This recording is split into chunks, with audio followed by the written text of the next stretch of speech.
monster accident earlier on in the day. The engines are fired up because we've had that 1 minute board. The grid is now being cleared. It's now all down to the drivers. So the engineers make their way to the pit lane, and when the race director is happy, he will give the instruction for the Maserati safety car to pull away, and then everybody will follow suit. They can't overtake, of course. They've got to be there in grid order. And we had at least 2 laps from memory, may even been 3 behind the safety car before we got the first race of today underway. Interesting to see how many laps they are given this time around. Again, you can understand the race director wanting to be absolutely sure that the tyres have got some temperature in them.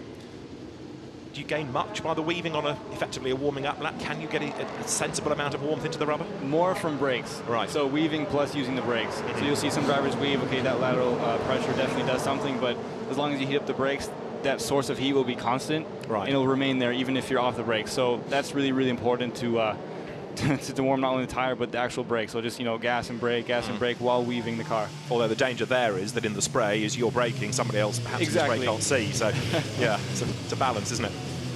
So the cars are making their way down through the first chicane. Now, put your crash helmet on for a moment, because that corner, that sequence of corners, is always a real bottleneck. And as we've seen, not just in Formula 3, but all the races here this weekend, that can make or break your race. Yeah, and especially if you're at the front, I mean, you want to, you know, do a good line, but you also have to be really aware of what's going on.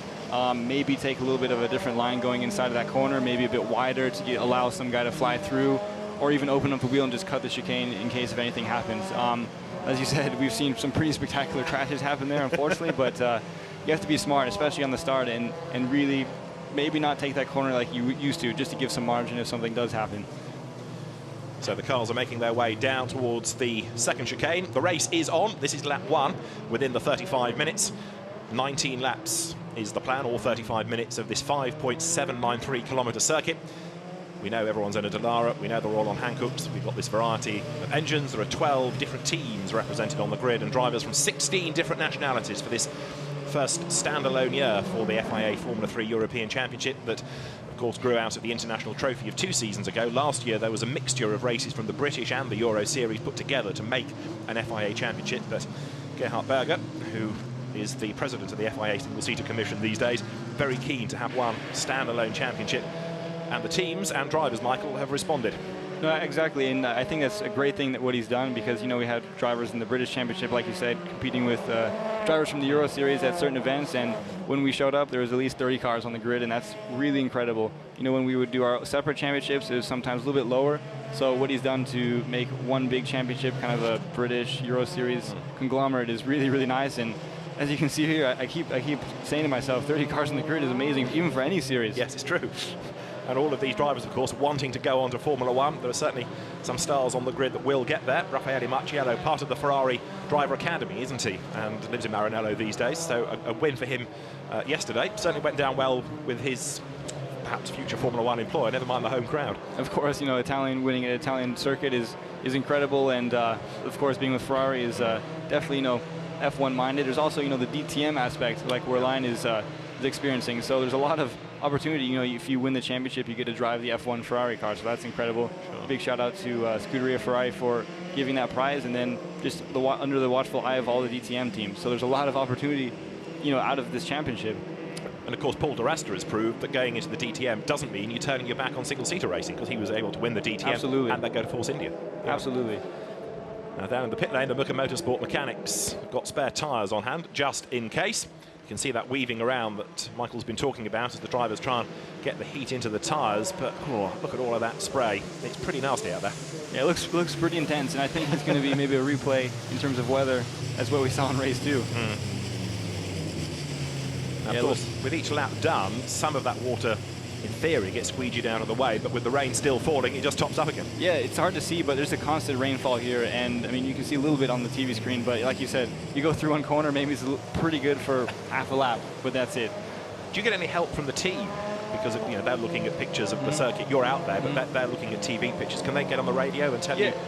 Yeah, I mean, sometimes on the bigger tracks, it may be difficult, but with the help of video like we're watching right now, and the sector times, maybe they can give some information. Also, there's, you know, the information on below the overall lap time saying, hey, there's rain in sector 3 or whatever. So they do give some information, but a lot of it's up to the driver. So if, you know, one part's raining and then the other part's a little bit less wet, you have to feel that, and you have to visually, you know, see that and then change your line or change your approach to that sector depending upon what's going on. So we've talked about the race leader having this advantage because he's got visibility, but the downside to that is he's always the first one to encounter the track conditions. Yeah, that's a key thing, because sometimes, you have the visibility, but you don't know where to brake or how to turn into the corner because it's so wet or it's drying and variable conditions. So I think right now being in the first 3 cars is a big advantage. I think these guys know where to brake. They know how to do the track as it was in race 2 this wet. So I really think it's just going to be visibility and not making a mistake. And of course we saw earlier on in the day Pascal Wehrlein lead and then make a mistake on the first racing lap because he slithered off over the curb and through the gravel at the Lesmo curb. So they'll be looking through the data saying, hey, try not to do that again. Everything else was pretty good. But the way he fought back and got past Marciello was impressive. So it's going to be this grudge match between the two. And of course, it's 1-1, isn't it? They've had a win apiece so far. So this is the decider. And what's interesting is you have three Prema cars in the top 3 positions. So maybe you'll see some team strategy. I don't know. But they'll be free to race. But it'll be interesting to see how the one Mücke car compares to the 3 Prema cars if everything gets off the line pretty well. Yeah, we talk about teammates. Of course, people drive for the same team, but it's not like any other category of racing, I suppose. This GP2, GP3 will fall into the same, in that different drivers bring a budget. So there's no chance ever of team orders, is there? Because it's every man for himself. No, I mean, for sure, on that respect. But teams in the Formula 3 category are quite professional, and a lot of them are factory supported for various different entities. So it is actually like a professional racing team like you'd see in Formula 1 or DTM where, hey, if we need to do some team orders, you might have to respect it. And that's just the way it is. Yeah. Now the safety car is staying out there. I'm sad to say. Drivers perhaps just picking up the pace a little bit now as the safety car goes quicker, and that is trying to, in turn, help them get some warmth into the tyres. Big frustration, of course, for the drivers, this sitting there waiting to get on with it, particularly those who on the grid for this race are a bit further down than they would want to be. They want to get on with this and start racing and try and gain some places. Exactly. You have to play with that emotion. If you're in the front, you need to maybe psych yourself up, or get to a certain point where you're physically capable to drive. In the back, you might have to calm yourself down a bit because you want to get going. There's all that spray annoying you. But it's definitely a little bit harder than what people think, even on these pace laps, just to go through the mental aspect of things. I think Lucas Auer proved that earlier on, didn't he, with his moment. You can see the drivers' standings after the 2 rounds of the championship thus far, and it's 43 points to Raffaele Marciello, and then ignore second Pascal Wehrlein, because as we've been talking about, he's only doing this one weekend, so it's a 23-point advantage that Raffaele has already over Harry Tincknell. The safety car is going to be in this lap, so at the end of lap 3 we are going to go racing. We've got just under 28 minutes of the 35 still to run. The Hankook tyres that the teams have got on standby just in case there's any contact and just in case anybody should need a spare tyre. But we're not talking of a 4-second Formula 1 pit stop, are we, for this? No, but actually we can get it down to maybe 12, 13 seconds. Pretty good. It's not so bad, and without knee pads or any of the protective, things to make that pit stop faster, it's not so bad. I think sometimes they can even do them faster than some of the AutoGP teams. Really? Yeah. Even though pit stops aren't a factor of the race. It's not a regulation pit stop, is it? Exactly. So the cars at the end of this lap will come out of the parabolica. The safety car will peel in. We're going to be in business. And then the brave drivers are going to try and get a tow heading down towards the first chicane. And then we are really going to see some racing in earnest. Wheeling around still, trying to get the warmth into the rubber. The order is grid order, so it's going to start thus. Marciello leads, Wehrlein is second, Alex Lynn third, Lucas Auer fourth, Pipo Derani is fifth, Jordan King sixth, Eddie Cheever Jr. seventh, Harry Tincknell eighth, Tom Blomqvist, who showed early on that he can go well in greasy conditions, is there ninth, and Will Buller, always one to watch, is 10th. Sven Muller is 11th. Felix Rosenqvist, who's had a bit of a yo-yo weekend, he got punted out of the first race but raced well earlier on, he is 12th, ahead of Felix Sarayes, who drove well in similar conditions to win at Monza in the British Championship last year. Josh Hill is 14th, 15th is Lucas Wolf, who crashed out of race 1. Dennis van der Laar is 16th, 17th is Nicholas Latifi, who was in all sorts of strife yesterday in the dry. 18th is Roy Nissany, 19th is the Australian Mitch Gilbert, who's had a puncture and a crash to put him out of both races thus far. And then to round out the top 20 in the order, it's Antonio Giovinazzi in only his 9th car racing weekend. Then Jan Mardenborough is 21st, ahead of Andre Ruddersdorf. Spike Goddard, the Australian, 23rd, ahead of Sean Galisle, Gary Thompson, Dimitri Saranovic, Tatiana Calderon is 27th, Sandro Zella 28th, Michele Ceruti, who has raced here and won here in a Superstars Spec Touring Car Mercedes, is at the back of the order. We are about to go racing because the safety car peels in, and now round 3 of the FIA Formula 3 European Championship is in business. The cars power over the line, and already Raffaele Marciello is trying to build a bit of a gap. He's 8/10 up already over Wehrlein as they head down towards the first chicane. In third is Alex Lynn, fourth is Lucas Auer, and has anybody really been able to get a good enough toe to think about challenging heading down towards the chicane? No, they've not. But Marciello with a really twitchy car there, Michael, as he hit the brakes. Absolutely, all that spray, and in the first lap, cold tires, is trying to figure it out as best as possible. We see some good battles here midfield. No crashes yet. Everything gets through here pretty cleanly, honestly. Everybody holding their breath and breathing in. They've done it. They've gone right, they've gone left. And now the leaders sprint for the first time up towards the second chicane, then on towards the Lesmo curves. This is lap 4, 25 minutes of the race remain. That is all. And Raffaele Marciello is trying to build this gap. And look at this for bravery. Somewhere in all of that spray, there are cars side by side heading up towards the second chicane now. And this gives you a far better idea of how bad the conditions are. These rooster tails of spray being kicked up. And Will Buller is in the mix as ever, looking for a way to try to gain ground. See whether he can do or not. There goes Eddie Cheever Jr. as he comes out of the chicane. Tom Blomqvist is in there as well, and drama already because that is Sandro Zella.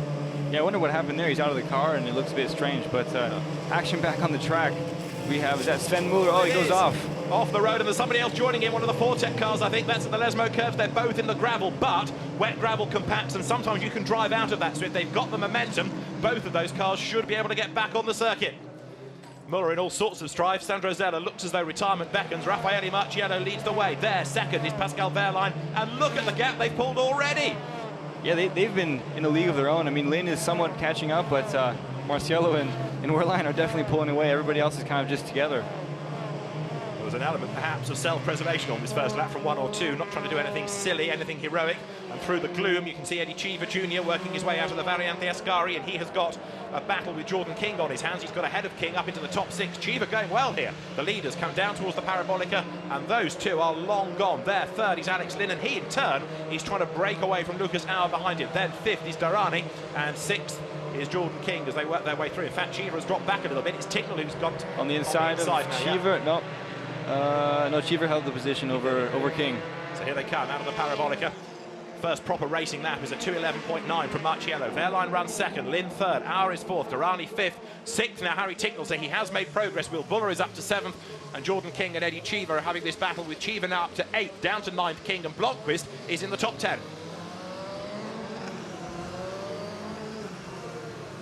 Everybody filing in nice and neat. As a driver, I mean, you want to get some action going, but you have to also realize patience is key. Just as we saw Muller and who was that one flying off as well. Maybe we're a little bit hasty, and it cost them a lot of positions because everybody's so close at the beginning of the start. Sure. Right here, Marciello seems to be driving really well, and also Wehrlein. Oh, some more action going on with 2 Mücke cars and Sven Muller.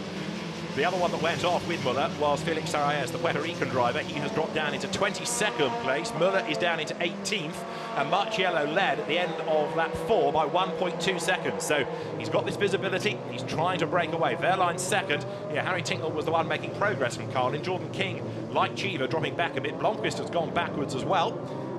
And this little battle has got Mitch Gilbert coming through the second chicane. Using all the curves. Yeah. Trying to rotate the car. And fending off Sven Muller. He's just got ahead of him, in fact, for 18th place. Gilbert going ahead of Muller. And that is how he did it. And that was fairly forceful going into the chicane. Do they touch? Yes. Whoops. Knocked him sideways. Surprised no wishbones or push rods were destroyed in that little shunt. Usually sometimes something gets bent and maybe the steering wheel is a little bit off. So looks like everything's okay. He's able to fight back. Absolutely right. Now you've just seen Alex Lynn go through in 3rd place. There, 4th is Lucas Auer, who needs to keep his head together in this and score some points. And Harry Tinknell is looking a bit menacing. There he is, closing up onto the back now of Pipo Durrani. Durrani's had a fairly mixed weekend so far, of course, because that penalty cost him points in the second race. Dropped him to 19th, and backwards at the chicane goes the RR racing car of Tatiana Calderon, so that's going to drop her even further down the order. But as far as Durrani is concerned, 11th in yesterday's race, just out of the points. He was in the points today, penalised, falls to 19th. So it's not been a good weekend at all for him. And looking at the timing sheets, Blomqvist right now is in 10th place, and he needs as many points as he can. Oh, by the way, and that's Roy Nissany, the Israeli driver, parked by the side of the road. In fact, I think he was the one getting involved early on, wasn't he, from Mücke Motorsport? Exactly. And he made that comment about the wishbones. Yeah, maybe that was something, maybe some engine failure, but it's a bit strange to see him off the side of the road. But as you said, probably from that small contact with Muller. So another driver who's had a pretty disappointing time this weekend. Bassani retired yesterday, 17th this morning. Got 21 minutes to go. Marciello is now leading by 1.4 seconds. He's just creeping away from Wehrlein, isn't he? Just clicking away clean laps. He's got the vision. He knows his car is good. He's just doing his job. Absolutely. And of course, if he can carry on like that, sooner or later he's going to be out of reach of Wehrlein because he won't be able to gain from a toe. That's Nicholas Latifi going off the road. Not for the first time this weekend. Exactly. What did he do wrong here? Or he got himself in a big It looked like there was some kind of accident also previously, just before he went off the road. There was another car spun out on the side. I don't know what was happening. Maybe going 3 wide into that corner and just, you know, lost position on the track. I don't know. No, you're right, because there was a flashing light, wasn't there? Which is a flashing light. That looks like Vandelar in the Van Amersfoort car. I mean, I could be wrong, but I think that might have been Vandelar. Well, he was 16th when he went over the timing line, so we'll see what he is at the end of this next lap and see whether he has survived or whether he's dropped back. Marciello, there is Wehrlein. You think for a moment that it's a big gap, but he's actually hidden in the spray, isn't he? That might be Latifi, or is that Nissany? I don't know. Anyway. Sandro Zella's going to have a go getting back into the race. Wow. Yeah, that's definitely Vandelar going sideways through the first corner. Not how you want to do that, absolutely. But looks like he's okay and maybe be able to continue the race. And thankfully, it doesn't involve anybody else in that. So yellow flags are out, but there's no other car involved. And Raffaele Marciello is having a work hard as well. Whoa, that was a good save. Ascari, there's no margin for error there. So pretty lucky to be able to save it. And look at Wehrlein catching a little bit right now too. He's physically in view. Absolutely. So maybe seeing that mistake from Marciello will say, hey, I got a chance at this. Maybe he's able to push. And of course, that's what he did in the earlier race, because he was able to chip away, get himself back onto terms. And once he made that move, Marciello, as we discussed earlier, didn't put up a huge amount of resistance. Let's see. The gap was 1.4 seconds. This time, as they come over the line, it is 1.7. So to the eye, it looked less. It's actually gone up a little bit. But certainly Wehrlein now is doing his best to take the battle to the race leader. And these two are 7.7 seconds clear of Alex Lynn in 3rd place. That's incredible. These two drivers have a pretty good pace in the wet here at this track. And as you can see, the only attack that Marciello would feel is going to be from Wehrlein. Lynn right now is a little bit far back. Maybe if these guys start fighting really hard, he has a chance. But right now it's just a two-car battle for the lead. Absolutely right. Now, how much can you see in your mirrors in the dry, never mind in the wet, because racing car mirrors are notoriously small? Will Marciello be really aware of where Wehrlein is, or is he relying on the team to tell him? He'll be relying more on the team, because there's enough of a gap for him to just focus on what's going on ahead. So the team will say, oh no, we're 1.7 seconds ahead, because maybe he can't see the pit board. He's first, so he probably will. But it's more from the team, and he can see a little bit of spray in the back to see that, you know, Wehrlein is there, but it's mainly from the team because there's enough of a gap. And this is Marciello riding the curve. Whoa, look at that. Things like that, if he does it repeatedly, it won't help. Yeah, exactly. Also, you know, for going offline, but also maybe for suspension failure. You don't want something to happen while you're leading like that. Exactly right. So Marciello it is up front. He managed to pull out another 6/10 in the first sector alone on this lap. And Pascal Wehrlein, as we saw in the earlier race, is always good in the middle sector, which brings you from that second chicane down towards the Parabolica. Nissany's car being pushed out of the way in the background there, and the leader, Marciello, comes up now to the Variante Ascari. Where behind it is Wehrlein. The answer is he's pulled back 4/10 and into the pits. You were right. Dennis Vandelar after his big dramas at the first chicane. And each lap, every one of these, you know, these two drivers are trying to push themselves harder and harder. Obviously not to crash, but you know they have the splits on their dashboard, and they also have. Oh, we have Wolf, I think, off, or who is that off? I think you might be right, Lucas Wolf, and he's got a long way off, hasn't he? That's either that's Lesmo or what, but that's really far off the track. So it looks like he would have been carrying a lot of speed in that corner. And not the first accident he's had this weekend, sadly, Lucas Wolf. So 13th he was at the start of the lap, but it looks as though he is off the road. Yeah, out of the race. Had a good race one. I think he finished pretty high up from where he started, so it's unfortunate to see him off in the gravel. Yeah, he raced well in the first race and then got himself involved in a skirmish going out of the first chicane. And there's somebody else, that's Sven Muller again, potentially, who's gone rally crossing at the Variante Ascari, just like he did in race 2. It's all happening, isn't it? Oh, he's got the front wing damage. He's going to have to come into the pits. Yeah. There's no way you can continue the lap here, especially at Monza with a little bit of downforce in sector 2. So it's unfortunate, but wow, that's a pretty big excursion there. But he's also put Nicholas Latifi into the gravel, hasn't he? And I'm not sure that Latifi has got going yet. No, he hasn't. There you are. Forget it, says the marshal. Michele Ceruti comes past, and that is going to be another yellow flag sector, isn't it? Because they're going to have to move that car out of harm's way. Absolutely, maybe a penalty result because, you know, Latifi was just there and he got rear-ended, unfortunately, and taken out of the race. So we'll see what the screen here says about that incident. We've still got 16 minutes of the race to go, and an awful lot has happened, hasn't it? Exactly. The race order up front isn't changing much because they're driving well. Marciello now 2.5 seconds ahead of Wehrlein. So it's going down the gap, though. Yeah. It was 1.7 before, so we'll see what Wehrlein can do. And the teams are, you know, they're saying what sector you're better in, what sector you're worse in. to try to push the driver. And Müller was still with the wing off. And that's the first chicane, so he didn't go into the pits. No, but he is being given the mechanical warning flag, the black and orange. Yeah, that's really dangerous because maybe he doesn't see it, and that's, you know, that's the way it is. But if that wing gets under the front wheels, you won't be able to turn, and you might go flying off into a corner that you don't expect. Sooner or later, he's going to feel surely the change in the aero of the car, and the safety car is on standby. The safety car has been deployed. So with cars in gravel beds around the circuit, the safety car is on track, and straight away, Michael, that's going to change the dynamic of the race, because anybody that's pulled out a gap is about to lose that gap. Yeah, I think Alex Lynn is definitely liking this safety car opportunity. He'll get some information from his team again, which sectors, you know, he needs to improve on to try to get another position to maybe P2 or try to win the race. So we're on lap 8, and it's at the end of this lap the safety car will collect them. Michele Ceruti, pink car, pink crash helmet, up the escape road. Definitely cannot miss that car. Absolutely right, yeah. She's new to single-seater racing, and it's a deal for the team Romeo Ferraris that's come about really late, but it's a squad new to the category and learning some important lessons this weekend. Sandro Zella, we've also seen after his couple of pit stops going back into the race, really what's a test session, I suppose, now. Exactly. And now the trick is, like we said on the start, keep your tires warm. So you'll see Marciello start to weave a little bit. Maybe he's doing that right now. You know, get some temperature again in the brakes and try to be ready for the restart. There is the safety car ready to collect them with 14 minutes and change on the clock. 2 seconds the gap had gone up to. You still get the feeling, I know that the gaps are going to come down, but on the restart, Marciello has the pace to pull away from Wehrlein once again. He maybe that's car setup with tire pressure, but also he did a little bit of a tricky move on the exit of Ascari by bunching up the field and then getting on it. Definitely within the rules, so that's fine. So we'll see how Wehrlein responds to that. Marciello has to be thinking, what can I do different on this restart to get a jump on the field? Let's just have a look at the race order, because I have a suspicion that as the gaps close, things will change on that restart whenever it comes. Raffaele Marciello leads. There he is from Pascal Wehrlein in second place, and off has gone Giovinazzi, I suspect. Let's just see. I believe it's his teammate by the helmet. I could be wrong though, but it's definitely a double R car. It is. And it is Gary Thompson, I think, who's back on track. So you've got Alex Lynn third. Into the pits comes Sven Müller. I will get back to this race order, I promise you in a moment. Let's just see what the team can do to sort out what used to be a nose cone. Ah, now that is not how you expect to find Formula 3 cars parked, is it? Absolutely not, especially you don't want to be that close to another driver, especially off the track. Maybe some heated arguments will result, we'll see. Mitch Gilbert is at the front of that, and I think it might be Andre Ruddersdorf who has parked behind him. Yes, because they have not yet come through. So very quirky parking situation in the gravel. Sven Müller getting a fresh wing on here, and we'll be good to go. So the race order is changing all the time, if not by overtaking, but by people falling off. Looks like Mitchell Gilbert is a little bit disappointed with whoever the driver is behind. Maybe something resulted, I don't know. Up the escape road goes Sean Galile. And there is Sven Müller's pit stop being completed. Now the rain's starting to bounce off the road a little bit more, which suggests that, even though we can't detect it from where we are, conditions are deteriorating, and perhaps that does tally with why we're now seeing more and more people going off the track. Yeah, it's getting worse, and your focus has to stay up the whole time. And if not, you're going to be flying off the track like a lot of these drivers have been, or running into other cars.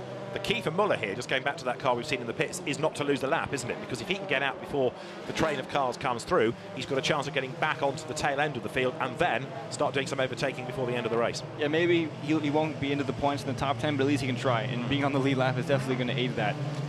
So the cars are at the Variante Ascari, where we had Nicholas Latifi's car in the gravel. Remember, I promised you the race order. Well, you can see it on the screen. It's Marciello from Wehrlein, from Lynn, from Auer, the top 4. Durrani is 5th, Tinknell is 6th, 7th is Will Buller, 8th is Eddie Cheever, and then for 9th place, Jordan King, ahead of Tom Blomqvist, who's surprised me a bit in this by not making the progress I thought he might. 11th is Felix Rosenqvist, who's also been a bit undercooked. 12th is Josh Hill, 13th is Antonio Giovinazzi. Jan Mardenborough, in only his second season of car racing, he had a year of GT racing last year, now single-seaters, he's up to 14th. 15th when he came into the pits was Sven Müller, but up into 15th will go Felix Sarayas. Behind him is Gary Thompson, Sean Galile, Dimitri Saranovic and Spike Goddard to go 19th, and despite going up the escape road once or twice, Michele Ceruti will now be 20th, and Tatiana Calderon 21st because of Sven Müller's pit stop. Now the safety car is going to stay out for at least one more lap, and it'll be interesting to see what happened between the Mücke car of Gilbert and the other Macom car, because I don't know about you, that was strange to see them both off the side of the road. Yeah, I mean, it's almost as though the one behind couldn't stop and just slithered into and shoveled out of the way the car ahead. Yeah, that's the replay we saw early on of Marciello really giving that curb a big, big whack. Doesn't seem to have suffered by it. No, the rear suspension seems to still be on it, so that's good. Let's see what else is a replay of Müller. Against Nissany, and yeah, he makes contact, turns him around. There's another clip there. Oh yes, in fact, there's quite a lot of contact.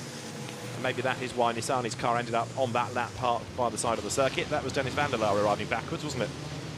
Still don't understand why he did that, but I mean, maybe there was the front wings damaged as well. Maybe he had some contact with the car on the straight. You know, see his front wing is damaged, and then got pushed off onto the grass. We'll see. But also, as you get to certain corners, and that first chicane is one of them, sometimes the drivers drift a bit to the left where there is a curve, but try and brake on that curve, and it's painted, and you lose traction. That can spit you off the road as well, can't it? Exactly. So, I mean, trying to get that better line to the corner, but yeah, look, he's saying that his steering, I think, was not working. Yeah, that's what he was saying. But oh, there's Müller into the back of Latifi, I think. That's right. But like you were saying, yeah, the white lines will definitely catch you out if you're not careful. Yeah, Müller, in a sense, serving a punishment for that. In fact, he had 2 offs, didn't he? That's the other one at the Parabolica going into the pit lane. But I just wonder whether there's another penalty heading his way for punting Latifi off the road. Unfortunately, I think there will be. But I mean, we'll see. Car number 7, black-orange flag. Well, we've already seen that. Yeah, but that's for the wing. For the penalty, I think we'll be right. I mean, you never know, but we'll see, because that unfortunately wasn't Latifi's fault. Agreed, definitely. Now, we've got 10 minutes to go, and just looking around the circuit, we've not seen much more activity of moving cars out of the way, and I'm just wondering whether some of this safety car period is down to the worsening weather. What do you think? That, I don't know. It could be. The weather is okay to drive, I can say that, but yeah. I would go with just for the carnage that's on the racetrack, unfortunately, but I would go with that, if anything. Well, the marshals hard at work, and they have had a busy day retrieving cars from gravel traps across all the races here at Monza. Red flag, race is stopped, and that, well, I would still go back to weather as a thought for that, because I would have thought they could move cars out of the way. However, we will wait and see, but a red flag. Now, is that going to be the end? We've got to 75%. We want to wait confirmation from the race director. I don't hope so. It'd be good to see some more racing. You know, sure. They've been putting on an exciting event, and it'd be good to see a battle for the top position. Also for 10th place, I mean, Blomqvist right now is lucking out. Maybe if he didn't have the pace, he'll get a point for being in 10th, and Rosenqvist just out of that in 11th. So that was the order in terms of who was where, and the red flag is shown, which means that the race is for the moment suspended, and the race director will make a decision. He has made the decision, no restart. What a shame, because it was all building up nicely. Yeah, but exactly. We've only done 9 laps, and it was pretty amazing. But I guess that's the way it is, and looks like Marciello will win this race. Well, 9 laps, you say, but I think we've had at least 3, if not 4, behind the safety car, so it's a real shame. But in the weather conditions, as we said before the start, you can understand why the race director is looking after everybody's safety. And you saw Peter Mücke, saying, hey, I wish we could go back racing because I want to get another win. Sure. But, good job for Prema Powerteam. They were able to, I guess, win this race, and it looks like they have some other cars up in the front as well. So no restart, because, of course, the timetable here has to bear in mind that there are other races to come, all of which have a live TV start time, so everything has to fit together. But for Prema Powerteam, it's 2 wins to the Italian squad this weekend against the one of Mücke Motorsport, and for Raffaele Marciello, 2 wins and a 2nd place. What a start to the championship for him. That's not bad. It looks like he's back where he left off at the end of last year with some wins and good finishes. So seems like he's going to be the guy to beat this year. That's absolutely right. And you can understand, can't you, why Ferrari have made him part of that driver academy. Certainly highly regarded. So Raffaele Marciello with behind him there Alex Lynn, who is 3rd, making his way around to the podium. Good rebound for Lynn. Had a little bit of let's say, hiccups in race 1 and 2, but he's back on the podium, so it'll definitely give him some confidence for the next race weekend. And Alex is somebody that's really developed. When he had his first year in Formula Renault, he struggled a bit, and then he bounced back the year after and really dominated the championship and went into British Formula 3 last year, and he was always there or thereabouts, but it took a long, long time for that first win to come. He had it at Silverstone, and he was then penalised, and the win was taken away, but he bounced back later on in the weekend, and he's become a far stronger driver mentally, I think, over the last couple of years. Now, as you can see, he's a podium finisher in this FIA Championship as well. So for the 2nd time this weekend, 2nd time this season, Raffaele Marciello is a winner in the FIA Formula 3 European Championship, and Prema Powerteam have a 1-3. Mücke Motorsport 2nd in this race. And all of this is just fantastic news for Raffaele in the championship. Unique celebration. How confident is he now? No, he's just relaxed and doing his thing, and I think he's very confident, as you can see. You know, he just drove his race and was able to win. And again, I think Prema and Marciello and also the other Prema cars are going to be the ones to look at for the overall victories. Definitely, definitely. So it's a truncated race here at Monza. Raffaele Marciello, the winner from Pascal Wehrlein. And for third place, Alex Lynn. Lucas Auer also rebounding after his crash in the second race. He's fourth. Pipo Derani finally gets some points. Fifth, Harry Ticknell sixth. Will Buller seventh. Eighth, Eddie Cheever Jr. Ninth, Jordan King. 10th, Tom Blomqvist. Those are the drivers that will take the points behind them. Felix Rosenqvist 11th. Josh Hill 12th. Yes, that was Lucas Volt's car that was in the tyres way through the gravel. They'll need a bus to, to go by the whole track and pick up all the drivers and carnage. Wow. I still don't understand what happened between, I think, the Mücke car of Gilbert. We'll see if there's a replay, but kind of a strange turn of events in terms of that. Yeah, Gilbert and Rudersdorf, I think, were the two that we had part one behind the other. And unless Rudersdorf missed his breaking point and just bulldozed Gilbert off the road into the gravel. Gilbert retiring in all 3 races. That's a real disaster. You can see Prema covering up the car so nobody gets a good look at what's under the hood there. Let's look at some of the highlights of that race. We didn't get many racing laps, but those that we did certainly had incident. And at the first chicane, Raffaele Marciello able to get away and build up a gap. It was lower down the order that the overtaking had to come, and of course drivers in the spray, Jordan King being one of those losing out going through the first chicane, and then he lost a whole heap of spots on that first proper racing lap. So much spray for these drivers to deal with. Muller going off right here into the gravel, just on the approach of La Roche, also Soraya, so unfortunate for them. And that was the contact between Muller and Roy Nissany.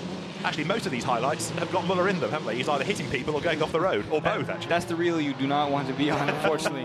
Calderon going off, I think maybe just braking too deep, a little bit of rear locking, and around she goes. Raffaele Marciello just looking so strong in this race, building that gap. Although he did launch himself into that curve. We've seen it from other angles, but that was a real whack, wasn't it? A little bit risky, but as you can see here in the slow-mo, a lot of vibrations going on, but was really lucky that the car was okay to continue. Nicholas Latifi couldn't continue after this, though. That was the big hit from behind from Sven Muller. And Muller, with his foot nailed to the board, just goes through the gravel, over the grass, back on the circuit, keeps on going.